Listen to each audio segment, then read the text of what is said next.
As Senator Graham made his presentation, the president interrupted him several times with questions, and in the course of his comment, said things which were hate-filled, vile, and racist.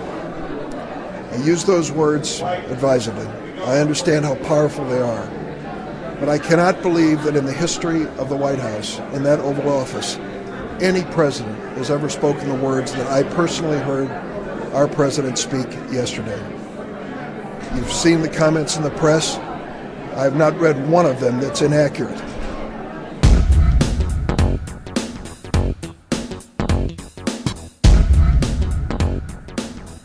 According to participants in a meeting who were with the president earlier today here at the White House, talking about this issue of immigration, trying to solve this issue of what to do with the 700,000 dreamers that are still here in the country. Apparently, the president made some extremely offensive remarks about other countries like Haiti and countries in Africa sending migrants to the United States. We can put this up on screen and explain this to you. During this exchange that the president had with a group of lawmakers meeting with him over at the White House, remember, this was behind closed doors. This was not on the White House schedule.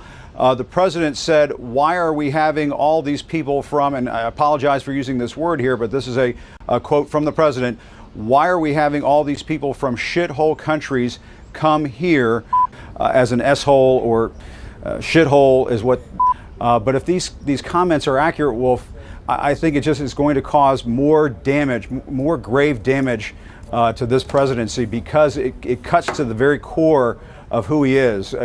Then in Thursday, we had a meeting, and coming out of that meeting, we had a gross misrepresentation of what happened in that meeting. But it's not the first time we've had a gross misrepresentation by that individual. Let's get into that. George. No, let me finish, George. Well, I want to know what the gross misrepresentation was.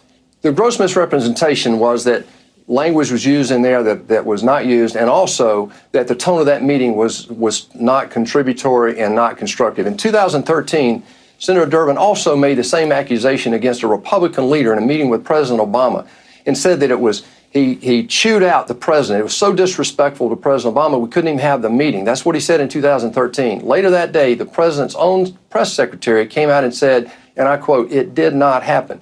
This is about a gross misrepresentation. It's not the first time. Those comments have been confirmed by multiple sources. You're saying it didn't happen? Multiple sources.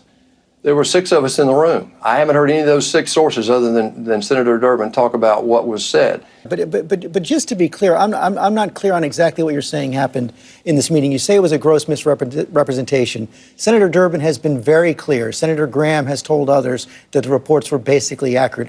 Are you saying the president did not use the word that has been so widely reported? I'm telling you he did not use that word, George, and I'm telling you it's a gross misrepresentation. How many times do you want me to say that? What is happening here is the same thing that happened in 2013, where you had a press secretary of your president who said it didn't happen. But you were in the room where it happened. So you're saying in that room you didn't hear any of this sort of lumping everybody together. Is that what you're saying? I did not hear derogatory comments about individuals or persons, no. Okay, so this sentiment is totally phony as well, that is attributed to him? Yes. Okay. There's shithole communities in America.